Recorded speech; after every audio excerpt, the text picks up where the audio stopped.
వెంకీలో చేసిన characters comedians ఎవరైతే ఉన్నారో వేణుమాధవ్ గారు కానీ, ఏవిఎస్ గారు కానీ, మల్లికార్జున ధర్మవరపు గారు వీళ్ళందరూ ఇప్పుడు లేరు. సినిమా ఉంది, ఇంత నవ్వించారు, బట్ చాలా మంది లేరు. మిస్ అవుతుంటారా సార్ మీరు వాళ్ళతో? బాగా బాగా వీళ్ళందరూ మీరు చెప్పిన అందరితోటి నాకు చాలా క్లోజ్ ర్యాప్ ఉండేది, ఒక బాండ్ ఉండేది.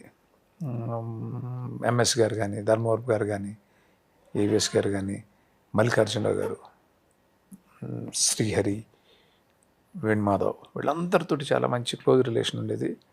పర్టికులర్గా ఎంఎస్ గారితో నాకు ఎక్కువ, అండ్ ఆ రైటర్గా ఉన్నప్పటి నుంచి పరిచయం నాకు ఆయనతో ఉండేది ఎక్కువ. సో నిజంగా చాలాసార్లు మిస్ అవుతాను. Truly sir. ఇప్పుడు చాలా మంది మూవీ లవర్స్ కానీ వాళ్ళని తలుచుకొని వాళ్ళ బ్రిలియంట్ కమెడియన్స్ వాళ్ళందరూ, బ్రిలియంట్ యాక్టర్స్. అసలు డైరెక్టర్ ఏమనుకుంటున్నాడు అంటే పొద్దున్న వస్తే డైరెక్టర్ ఏం చెప్తాడు, మనకి దాన్ని ఎలా ఇంప్రూవైజ్ చేయాలి, అదే ఇదిలో ఉండేవారు. ఎలాంటి ఎక్స్ప్రెషన్స్. జయప్రకాష్ రెడ్డి గారు వాళ్ళందరూ ఎక్కువ సినిమాలు మీతోనే చేశారు, నాతో కానీ కొంచెం ఎక్కువ కనెక్షన్ ఉంటుంది మీకు. ఏదేమైనా ఇలాంటి కామెడీ ట్రాక్స్ కానీ కామెడీ సినిమాలు తీసేటప్పుడు ఆర్టిస్టులు మీరు అన్నట్టు మీరు ఎంత రాసుకున్నా, మీ టీం ఎంత వర్క్ చేసుకున్నా, మీరు ఎంత స్పాంటేని ఇంప్రూవేషన్ చేసినా అక్కడ యాక్టర్ ఎక్స్ప్రెషన్ ఇవ్వకపోతే అది పండదు. అంటే పర్ఫెక్ట్గా ఆ టైమింగ్ చూసుకోవాలి, ఆ ఎక్స్ప్రెషన్స్ ఇవ్వాలి. నాకు తెలిసి వెంకీలో అందరూ ది బ్రిలియంట్ పర్ఫార్మెన్స్ ఇచ్చారు, బ్రిలియంట్ ఎక్స్ప్రెషన్స్ ఇచ్చారు అందరు. ఎవరికాలు టైమింగ్, పర్ఫెక్ట్ టైమింగ్ అన్నీ కుదిరినాయి కాబట్టి ఆ ట్రైన్ ఎపిసోడ్ కానీ ఇన్నేళ్ళు గుర్తుండిపోయింది అనిపించింది నాకు. ఆర్టిస్టుల ఎఫర్ట్ గురించి. ఆర్టిస్ట్ అంటే నాతో చేసేటప్పుడు ఎలా ఉండేదంటే, నేను సిచ్యువేషన్లో ఆ ఫన్ జనరేటర్ ఇలాగా డిజైన్ చేసుకుని ఆర్టిస్టులు పర్ఫామ్ చేయకూడదు, జస్ట్ బిహేవ్ చేస్తూ చాలు క్యారెక్టర్లకి తగ్గట్టు అనేది నేను ఫీడ్ చేసేవాడిని గట్టిగా. వాళ్ళందరూ బ్రిలియంట్ యాక్టర్స్ కాబట్టి అది ఈజీగా క్యాచ్ చేసి అసలు వాళ్ళకి ఇష్టం అది.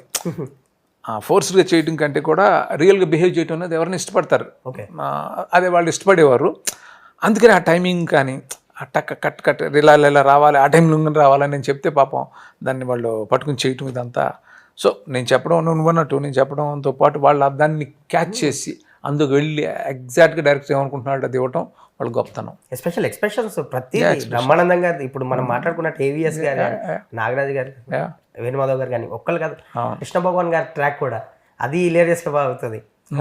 నీకు బంకులో కావాలా, జింక్లో కావాలా, స్టీల్ ప్లాంట్లో కావాలా, అది ఎలా డిజైన్ చేస్తారు సార్ మీరు? ఎప్పుడైనా మోసపోయారే జాబ్లో? జనరల్గా ఉంటారు కదా, నేను మోసపోవడం కాదు, జనరల్గా వింటుంటాం కదా, అలా క్రియేట్ చేసిన ఒక క్యారెక్టర్ అది. అది వైజాగ్లో షూట్ చేసాం. నేను పాపం చేజ్ ఉంటుంది, రియల్ రోడ్స్ మీదే తీసాం చేజ్. పడిపోయాడు ఆయన అప్పుడు, పాపం ఆయన కాలు ఇదంతా ఇబ్బంది అయింది ఆయనకి, పడిపోయాడు ఆయన. రియల్గా అప్పట్లో తీసేయటం, బండగాలాగా రోడ్లలో పరిగెట్టడం చేయటం రియల్ ఇదుల్లోనే లొకేషన్స్లో. రవితేజ్ కూడా అప్పుడు వైజాగ్లోనే ఆయన ఎక్కడో చోట పరిగెడుతున్నప్పుడు ఆయన రోడ్లో పడిపోయాడు పాపం. ఆయన కాలు నొప్పి కూడా వచ్చింది ఆయనకి, పాపం 2-3 రోజులు ఇబ్బంది పడ్డాడు. ఓకే. తర్వాత మళ్ళీ ఏమన్నా బ్రేక్ పడిందా సార్? ఆయన లేదు, తగ్గింది. అది అయిపోయాకే స్వెల్ అయింది, ఆ రోజు పడ్డారు ఆయన. లాస్ట్ చేసిన అయిపోయాక పడ్డారా? చేసేసింది అయిపోయి మేనేజ్ చేసాం తర్వాత. ఓకే. సో ఆయన కూడా చాలా పర్ఫెక్ట్ టైమింగ్, ఆయన కూడా సూపర్, మామూలు టైమింగ్ కదా ఆయన కూడా. సూపర్. ఇప్పటికదే అబ్బా సాయిరామ్ అని మేమే తిరుగుతుంటుంది ఆయన కూడా. చాలా మంచి యాక్టర్ ఆయన.